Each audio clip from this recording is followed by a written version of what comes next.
Hello again. So it's safe to say that it's going to be kind of hard for me to recap everything that's happened since day 4. So I think I'm just going to go over like the past 5 days in the Atlas Mountains, and then the rest I'll probably just write about or something. But we left on Monday for the Atlas Mountains, and we took like a 2-3 hour bus ride. We get there, and I don't know what I was expecting from the word hike, but I can tell you that what I got was nothing what I was expecting. We get there and we're walking like 65, 70 degrees up the sides of these mountains. And it's not like when you go hiking in New England and there are like trees and paths and steps and signs telling you, where's safe, where's not. No, like this path is not forged. This path is literally a foot, maybe less wide, on the side of a mountain with just like cacti and rocks and death below you. Like that is it. And we started off at a point that was about 6,000 feet high. So we're starting off at 6,000 feet and we're just walking up and up and up and over, and we're going up and down and over all of these mountains and like winding through these valleys. And it was absolutely crazy. So the first day, we walk for like 3-4 hours, stop for lunch, and get to the town Tiddly that we stayed most of the time in. And the only thing that really showed that we were like still in the 21st century was the satellite dishes on top of the houses and like the kind of clothes that the people were wearing. Like they were probably bought from like, I don't know, they looked like they were bought from just a normal store. Like they didn't make their own clothes. But really, other than that, very little running water, no real toilets, farming peoples. There was no music. Even you could tell the mosque the mosque in this town wasn't built, and so you could hear the call to prayer from like the next town over, and it wasn't through a megaphone. It was just a really loud muezzin, like who was able to project his voice across the valley. So that was really interesting. We spent 3 days there, and it was 3 of the hardest days. We worked with some of the farming women. One morning, Jill and I took a cow out to pasture, and we like, even though it's not really out to pasture, we like walked it up and down these like the sides of this mountain and like let it graze for a couple of hours. And then another time we walked down the mountain, down the river, up the mountain, gathered up about 40 pounds of tall grass, like haystacks, wrapped it in rope, threw it on our backs, walked down the mountain, and then walked up to the top of like the residential part of the mountain twice. Which, I mean, like it probably doesn't sound like a lot, but it was excruciatingly painful and so hard. And these women do this all day from sunup to sundown, carrying more than we were carrying in like jellies or flip-flops or Crocs. And we were wearing hiking boots, and we were still epically failing and being laughed at.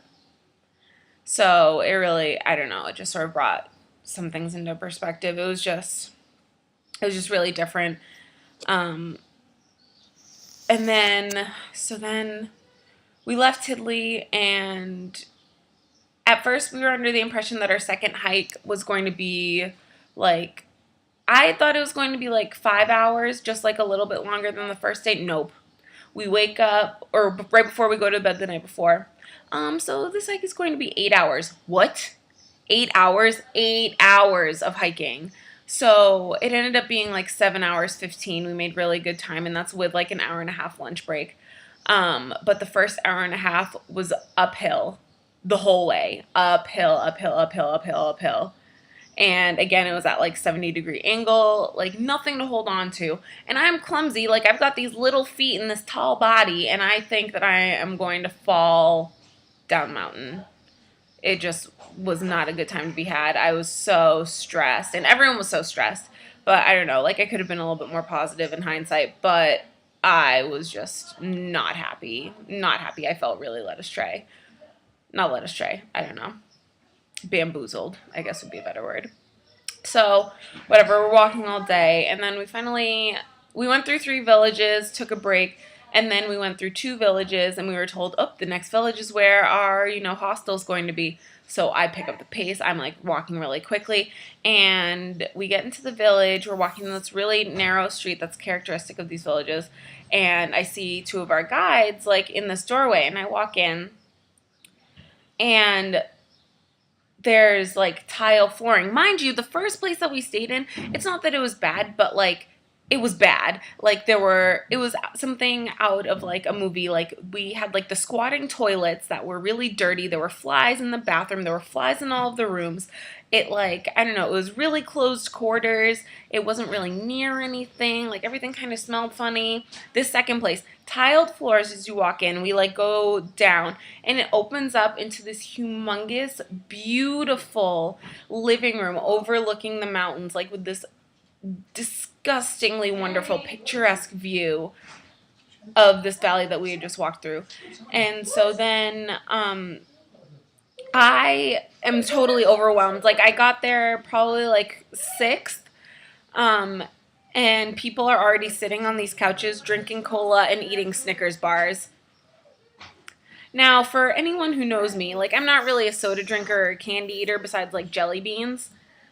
I went, bought a Coke, bought a Mars bar, sat down, and started bawling my eyes out because literally I had never been so just like overwhelmed. We had no idea that this place was going to be so nice. And like after the conditions that we had been in before, like we were like, okay, like we're just going to be here a couple more days. Like we're just going to have to grin and bear it. And this place literally was like a 5-star resort. There were showers. The other place we had a pot full of boiling water, and you would take a plastic bowl, fill it up with boiling water, and then add cold water until you didn't burn your scalp anymore. And that was your shower. And you had 10 minutes to do that and wash your clothes. And this place had like actual showers and actual like Western toilets and sinks with water that you could brush your teeth with, and beds and pillows, and I cried. I cried like a really big baby. So then we woke up this morning, and we left, and we had like a 4-hour hike, but it was mostly on like a main road. And I've never been so happy to be back to civilization. So yeah, that was my Atlas Mountain hike. I'm glad that I did it, and I got some good reflection work done in my journal, because I've actually been writing in my journal since I've been here, and not just like bullet pointed notes of like what I did that day, but like actual thoughts. Wrote some poetry. I feel like an angsty teenager. But yeah, that was my trip to the Atlas Mountains. So, anywho, I'll be sure to keep everyone updated. But for now, Beslama. Hasta luego. Bye, guys.